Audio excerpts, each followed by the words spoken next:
নমস্কার, the story teller চ্যানেলে আজকের গল্প প্রভাত কুমার মুখোপাধ্যায় রচিত রেলে কলিশন।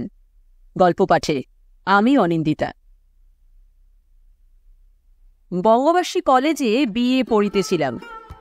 এমন সময় বঙ্গভঙ্গের ঘোর আন্দোলন উপস্থিত হইল। পড়াশোনা পরিত্যাগ করিয়া সভা সমিতিতে ছুটোছুটি, ফেডারেশন হলের জন্য চাঁদা সংগ্রহ এবং স্বদেশী বস্ত্রের মোট কাঁধে করিয়া বাড়ি বাড়ি বিক্রয় করিতে লাগিলাম। দু একটা সভায় বক্তৃতা করিবার পর সুবক্তা বলিয়া কিছু খ্যাতি অর্জন করা গেল। মনে আছে, বিডন উদ্যানে এক সভা অন্তে স্বয়ং সুরেন বাড়ুজ্জে আমার পিঠ থাবড়াইয়া বলিয়াছিলেন, জিতে রাও বাবা। এই সময় কলিকাতা ইউনিভার্সিটির নাম হইয়া গেল গোলামখানা। কে একজন একখানা কাগজে বড় বড় অক্ষরে গোলামখানা লিখিয়া সেনেট হাউসের দেওয়ালে আঁটিয়া দিয়াছিল। সুতরাং অনেকের সঙ্গে আমিও কলেজ পরিত্যাগ করিয়া ধর্মের সার হইয়া বেড়াইতে লাগিলাম। পড়াশোনার দিকে ঝোঁক কোনোদিনই আমার ছিল না। পিতামাতাও জীবিত নাই যে তাড়না করিবেন। পড়িতাম শুধু ফ্যাশনের অনুরোধে, আর পাঁচজনে যাহা করে তাহা করাই উচিত বলিয়া। সে বালাই দূর হইল, হাত ছাড়িয়া বাঁচিলাম। কালক্রমে উত্তেজনার ভাবটা কত কমিয়া গেল। স্বদেশী বস্ত্রের ব্যবসা করিব বলিয়া ঠিক করিলাম। ব্যবসার দিকে ঝোঁকটা আমার বাল্যকাল হইতেই। যখন স্কুলে পড়িতাম, মনে আছে, 9 আনা দিয়া 1 শিশি লজেঞ্জুস কিনিয়া পয়সায় 3টা করিয়া ছেলেদের নিকট বিক্রয় করিয়া 12 আনা করিতাম। জলছবি আনাইয়া ওইরূপে খুচরো বিক্রয় করিয়া টাকায় 8 আনা লাভ করিতাম। অভাবের জন্য যে এরূপ করিতাম তাহা নহে। আমার পিতার কিছু ধন সম্পত্তি ছিল। ছেলেরা আমায় বলিত, আর জন্মে তুই মারোয়ারি ছিলি। তাই বোধহয় ছিলাম।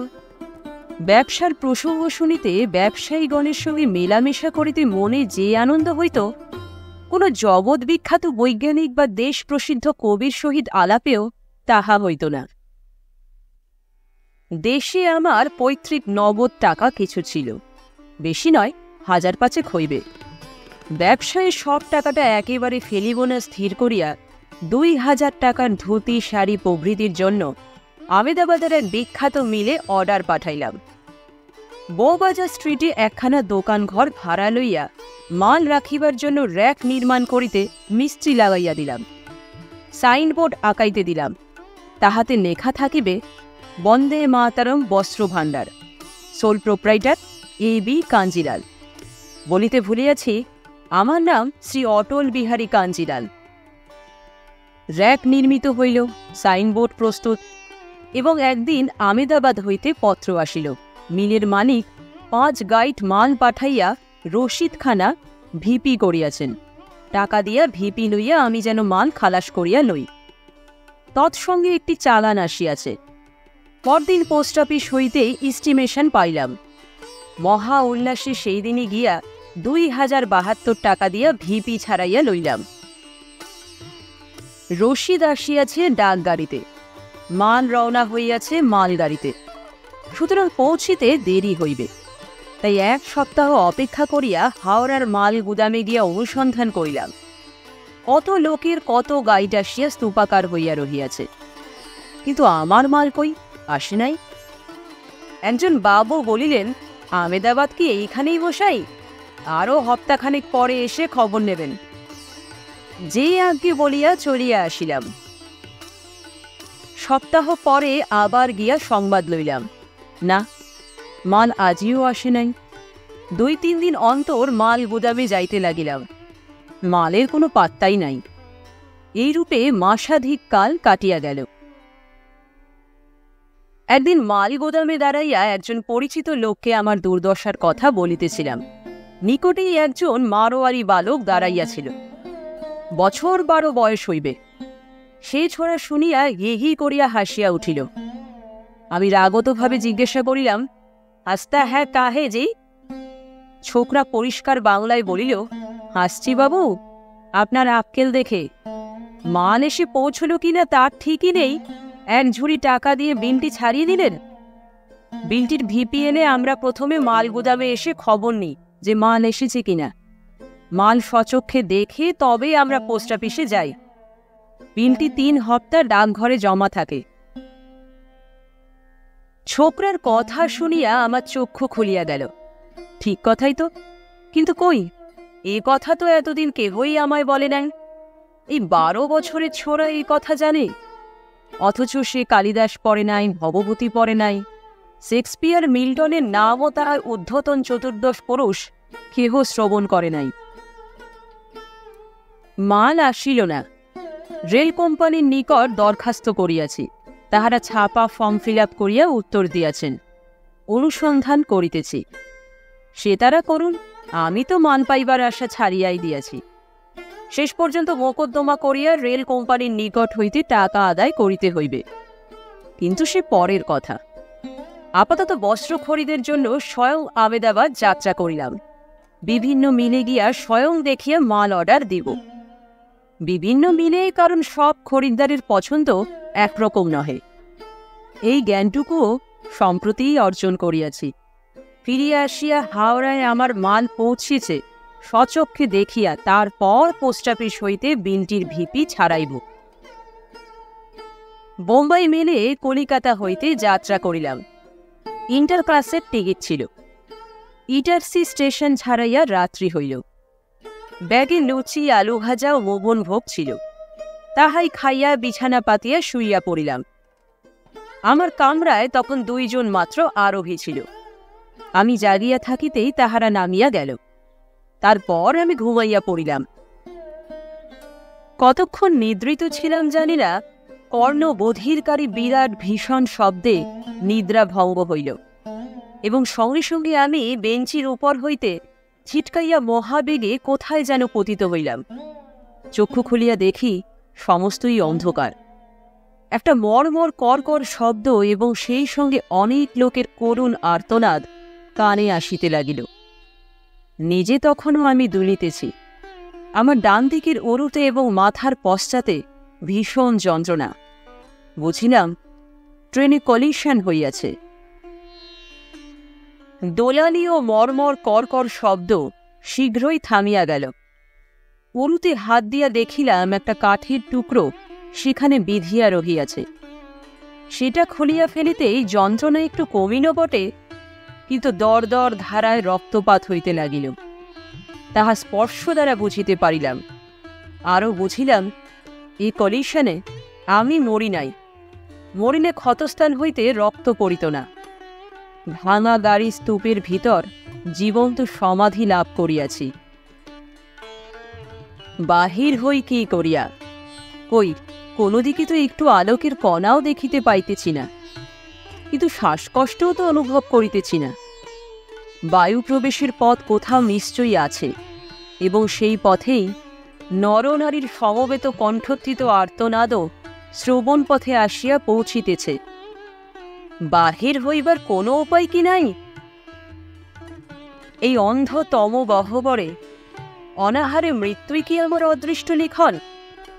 তার চেয়ে মস্তক চূর্ণ হইয়া সঙ্গে সঙ্গে পরলোকে পাড়ি দিতে পারিলেই তো ভালো হইত। সেই অন্ধকারে চারিদিকে হাতড়াইতে লাগিলাম। একটা কোমল দ্রব্য স্পর্শ করিলাম, মনুষ্য দেহ। স্পর্শে আরও জানিলাম তরুণী নারী দেহ। তাহাকে ঠেলিয়া জিজ্ঞাসা করিলাম, মরে গেছ নাকি? কোনো উত্তর নাই। ও তবে মরিয়াছে, জীবিত ও মৃত একত্র সমাধিস্থ। আরও চারিদিক হাতড়াইয়া দেখিলাম, আর কাহাকেও পাইলাম না। আরব্য উপন্যাস পড়িয়াছিলাম। সিন্দাবাদ সে কোন দেশে গিয়াছিল, সেখানে স্বামী মরিলে জীবন্ত স্ত্রীকে এবং স্ত্রী মরিলে জীবন্ত স্বামীকে একত্র সমাধিস্থ করা হয়। আমি কি সেই দেশে রহিয়াছি, এবং এই তরুণী কি আমার মৃতা পত্নী? বিশেষ চেষ্টায় স্মরণ শক্তি প্রয়োগ করিয়া জ্ঞান হইল, না, তাহা নয়। আমি অবিবাহিত বাঙালি যুবক, এবং মাল খরিদ করিবার জন্য এই ট্রেনে আমেদাবাদ যাইতেছিলাম। নিজ ওরর ক্ষতস্থানে হাত দিয়া যন্ত্রণা লাঘবের চেষ্টা করিতেছি, এমন সময় গোঙালি শব্দ শুনিতে পাইলাম। জয় জগদীশ্বর! ও তবে মরে নাই, বাঁচিয়াই আছে। মৃত্যু নদীর তটপ্রান্তে দাঁড়াইয়া একটি জীবিত প্রাণীর সঙ্গলাভে যেন কৃতার্থ হইয়া গেলাম। হাত বাড়াইয়া মেয়েটির গা ঠেলিয়া বলিলাম, তুমি বেঁচে আছো? সে বলিল, আগে মাই, যে মাই। বুঝিলাম বাঙালির মেয়ে নয়, হিন্দি কথা কয় যে। জিজ্ঞাসা করিলাম, বহুত চোট লাগা? সে কেবল কাতরাইতে লাগিল। ক্ষণক পরে আবার জিজ্ঞাসা করিলাম, বহুত জখম হুয়া? সে বলিল, বড়া দুঃখতা হ্যায় মাই, যে মাই। বলিলাম, কাঁদলে সে क्या होगा, गाड़ी लड़ गया, हम लोग सब चापा पड़ गया, तुम्हारा नाम क्या? সে বলিল, সরস্বতী। বাংলা ধরনে নয়, সংস্কৃত ধরনে শব্দটা উচ্চারণ করিল। ক্রমে ক্রমে প্রশ্ন করিয়া জানিলাম, তাহার পিঠে শিরদাঁড়ায় আঘাত লাগিয়া বড় যন্ত্রণা হইতেছে। রক্তপাত হইয়াছে বলিয়া বোধ হয় না। এই ট্রেনে অন্য কামরায় তাহার পিতাও আছেন। সে দেরা মাসুলের মেয়ে কামরায় ছিল। হাওড়ায় ট্রেনে উঠিবার সময় আমাদের কামরার পাশে ইন্টার ক্লাসের মেয়ে কামরা দেখিয়াছিলাম। বুঝিলাম, মাঝির পার্টিশন ভাঙিয়া বিধাতা তাহাকে আমার কামরায় আনিয়া ফেলিয়াছেন। সরস্বতী বলিল, এ বাঙালি বাবু, हम लोग जिएगा? বলিলাম, দেখো, রামজি কা কেয়া মর্জি। বালিকা তখনও কাতরাইতেছে দেখিয়া বলিলাম, এ জি, তোমারা পিঠ মে একটু হাত বুলাই দেগা? সে বলিল, হ্যাঁ বাবুজি। বলিলাম, আচ্ছা, তবে থোড়া কাছ মে সরে আও। সে তেমনই কাতরাইতে লাগিল। বোধহয় অঙ্গ সঞ্চালনের ক্ষমতা তাহার বিলুপ্ত। আমি কষ্টে সৃষ্টি তাহার নিকটবর্তী হইয়া হস্ত প্রসারণ করিয়া দেখিলাম, সে পশ্চাৎ ফিরিয়া পড়িয়া আছে। পিঠের মাঝখানটা বিষম ফুলিয়াছে। আমি অতি মৃদুভাবে সেখানে হাত বুলাইতে লাগিলাম। বোধহয় বালিকার আরাম হইতেছিল, তাহার কাতরানি একটু কমিল। কথাবার্তাগুলা বাংলা অনুবাদেই বলা যাক। সে জিজ্ঞাসা করিল, হ্যাঁ বাবু, আমরা বাঁচব? বলিলাম, নারায়ণ জানেন। আমার বাবার কি হলো, তাও নারায়ণই জানেন। মেয়েটি বাবু হো বলিতে বলিতে ফোঁস করিয়া কাঁদিতে লাগিল। আমি তাহাকে সান্ত্বনা দিতে চেষ্টা করিতে লাগিলাম। এ জি, কেঁদো না, কপালে যা আছে তা কে খণ্ডাবে বলো? ক্রমে সে একটু শান্ত হইল। আবার কথাবার্তা চলিতে লাগিল। তাহারা গুজরাটি ব্রাহ্মণ, সে এখনো কুমারী। পিতা আছেন, মা নাই। পিতার নাম নগীন দাসজি। তিনি আমেদাবাদে কাপড়ের ব্যবসা করেন। তিনি কারবার সম্পর্কিত কার্য অনুরোধে কলিকাতায় আসিয়াছিলেন। সরস্বতী কখনো কলিকাতা দেখে নাই, আবদার লইয়াছিল, তাই মাতৃহারা কন্যাটিকেও তিনি সঙ্গে আনিয়াছিলেন। এখন দেশে ফিরিয়া যাইতেছিলেন। সরস্বতীর বয়স 15 বৎসর মাত্র। সে জিজ্ঞাসা করিল, এই যে, তোমার কোনোখানে লেগেছে? আমি বলিলাম, মাথার পিছনটায় আর উরুতে। সে জিজ্ঞাসা করিল, বড় কষ্ট হচ্ছে কি? আমি বলিলাম, হচ্ছে বই কি, একটু উরুতে যত যন্ত্রণা হোক বা না হোক, মাথা বড়ই ঝনঝন করছে। সে বলিল, মাথায় একটু হাত বুলিয়ে দেব? দেবে? আচ্ছা দাও, বলিয়া তাহার নিকট আমি একটু সরিয়া গেলাম। সে হাত বুলাইতে লাগিল। আমি বলিলাম, দেখো সরস্বতী, রামজির কি আশ্চর্য লীলা দেখো। কলিশন হলো, গাড়ি চুরমার হয়ে গেল, চারিদিকে ভাঙা লোহা লকড়ি স্তূপাকার। মাঝখানে একটা ঘর হয়ে গেল, তার ভেতরে শুধু তুমি আর আমি। আশ্চর্য ব্যাপার নয় কি? সে বলিল, খুব আশ্চর্য বাবুজি, বড় পিপাসা, একটু জল। জল আর কোথায় পাওয়া যাইবে? হঠাৎ মনে হইল আমার কোটের পকেটে ডিবা ভরা পান ছিল।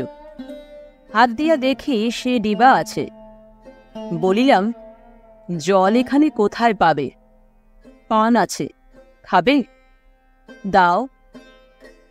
ডিবাটি বাহির করিয়া তাহার হাতে দিয়া বলিলাম, খুলে নিয়ে খাও। সে পানের ডিবা লইল, খুলিয়া পান খাইয়া বলিল, তুমি খাবে?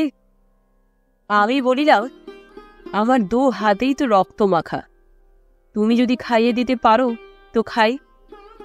সে নিঃসংকোচে সহস্তে আমায় পান খাওয়াইয়া দিল। মানুষের মনের গতি বিচিত্র। মৃত্যুর সঙ্গে মুখোমুখি হইয়াও তাহার এই নারী হস্তের মমতা মাখা সেবায় আমার মনে মধুর ভাবের সঞ্চার হইল। বলিলাম, এ যে, যদি আমরা বাঁচি তুমি আমায় বিয়ে করবে? সে বলিল, কেন? আমি বলিলাম, আমার বিশ্বাস রামজির তাই ইচ্ছা, নয়তো দেখো আমাদের দুজনকে এভাবে এক কামরার মধ্যে পুরবেন কেন? বালিকা কহিল, তা ঠিক, কিন্তু বাবু, আমার বাবুজি কি বাঙালির সঙ্গে আমার বিয়ে দেবেন? তিনি যদি আপত্তি না করেন তবে বিয়ে করবে বলিয়া আমি তাহার হাতখানি ধরিলাম। সে বলিল, আচ্ছা। আমি তাহার হাতখানি ধরিয়া চুম্বন করিলাম। বলিলাম, বাবুজি কেন মত করবেন না? আমি ব্রাহ্মণ সন্তান, তুমি আমি দুজনে তার পা ধরে কাঁদব, তবু কি তার দয়া হবে না? সরস্বতী বলিল, আচ্ছা, কিন্তু তুমি তো আমাকে দেখনি, আমি সুন্দরী কি কুৎসিত। বলিলাম, তুমিও তো আমায় দেখনি, রামজি আমাদের দুজনকেই দেখেছেন, দেখে শুনেই এভাবে আমাদের একত্র করে দিয়েছেন। সরস্বতী বলিল, তা ঠিক। যখন ঘুম ভাঙিল, সরস্বতী আমায় ঠেলা দিতেছে, এই যে, ওট ওট।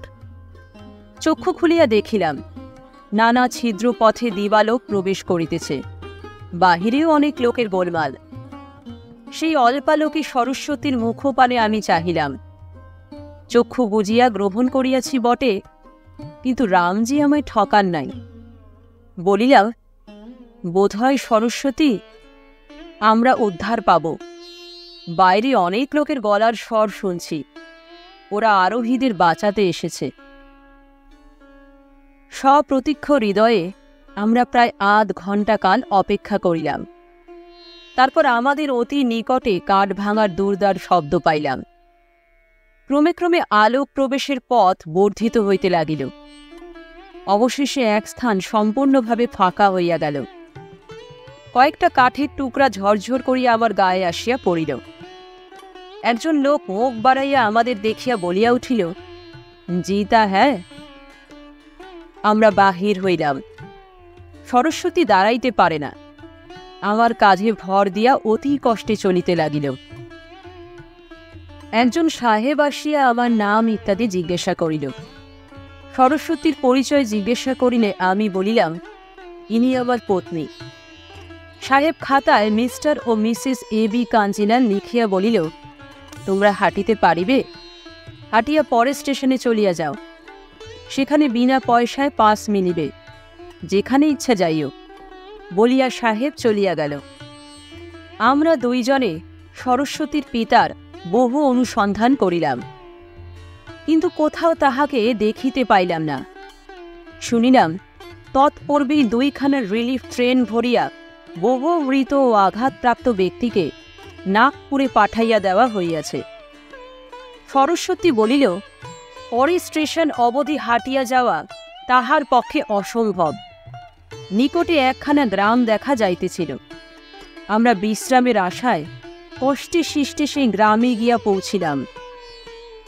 এক সম্পন্ন কৃষকের গৃহে আশ্রয় মিলিল। কৃষক প্রদত্ত গরম দুধ উভয় খানিকটা পান করিয়া তাহার বাহিরের ঘরে চাটাইয়ের উপর শুইয়া দুইজনে ঘুমাইতে লাগিলাম। এইখানেও সরস্বতীকে আমার স্ত্রী বলিয়া পরিচয় দিয়াছিলাম। কৃষকের গৃহে 3 দিন অবস্থিতি করিয়া একটু সুস্থ হইয়া কৃষক ও কৃষক পত্নীকে যথাযোগ্য উপহারাদি দিয়া আমরা নাগপুর যাত্রা করিলাম। তথাকার হাসপাতালে সরস্বতীর পিতার সাক্ষাৎ পাওয়া গেল। তাহার একটা হাত একেবারে চূর্ণ হইয়া গিয়াছিল। ডাক্তার তাহা আমূল কাটিয়া দিয়াছে। জ্বর ঘোরে তিনি অচেতন। আমরা উভয় তাহার শুশ্রূষা আরম্ভ করিলাম।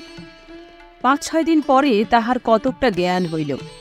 সপ্তাহ পরে তিনি সংলগ্নভাবে কথাবার্তা কহিতে লাগিলেন। কন্যাকে বুকে জড়াইয়া ধরিয়া অনেক কাঁদিলেন। বলিলেন, বেটি, তোকে যে এ জীবনে আর দেখিতে পাইব সে আশা আমার ছিল না। আর কয়েকদিন পরে তিনি উঠিয়া বসিতে পারিলেন। ক্রমে ক্রমে আমাদের সকল কথাই তাহাকে আমরা বলিলাম। কি অবস্থায় উভয়ের নিকট উভয় সত্যবদ্ধ হইয়াছি তাহা শুনিয়া তিনি অনেকক্ষণ চুপ করিয়া বসিয়া কি ভাবিলেন। শেষে বলিলেন, মেয়েকে যে আমি জীবিত ফিরিয়া পাইলাম ইহাই আমার ঢের। তোমাদের মিলন রামজির ইচ্ছা বলিয়াই তিনি তোমাদের ঐরূপ সংকটের অবস্থা হইতে বাঁচাইয়া রাখিয়াছেন। আমারও তাই বিশ্বাস করিতে ইচ্ছা হইতেছে। তোমাদের মিলনে আমি বাধা দিব না। নগীনদাসজি আমাদের সঙ্গে কলিকাতায় আসিলেন। আর্য সমাজ মতে আমাদের বিবাহ হইল। তাহার তত্ত্বাবধানে বড় বাজারে ঘর ভাড়া লইয়া আমি স্বদেশী বস্ত্রের দোকান খুলিলাম। মালপত্র তিনিই আনাইয়া দিলেন। আমার দোকান চলতি হইল দেখিয়া তিনি আমেদাবাদ যাত্রা করিলেন। স্বদেশীর কৃপায় আমার দোকান দিন দিন বেশ গুলজার হইয়া উঠিতে লাগিল। শ্বশুর মহাশয় বৎসরে একবার করিয়া কলিকাতায় আসিয়া মাসখানেক কাটাইয়া যান। নিজ ব্যবসা সংক্রান্ত কার্যগুলি সম্পাদন করেন। আমাকে যথোপযুক্ত উপদেশাদি দেন এবং অবসর সময়টা তাহার দৌহিত্র দৌহিত্রীগণকে লইয়া নানাবিধ আনন্দ উদ্যোগে কাটাইয়া দেন। নমস্কার, দ্য স্টোরি টেলার চ্যানেলে আজকের স্টোরি এখানেই শেষ। এই চ্যানেলে গল্প শুনতে ভালো লাগলে চ্যানেলটিকে সাবস্ক্রাইব করুন, লাইক করুন, বেল আইকন প্রেস করে দিন নতুন গল্পের নোটিফিকেশনের জন্য। নতুন গল্প প্রতি বুধ এবং শনিবার ঠিক সন্ধ্যে 6টায়। অনেক ধন্যবাদ।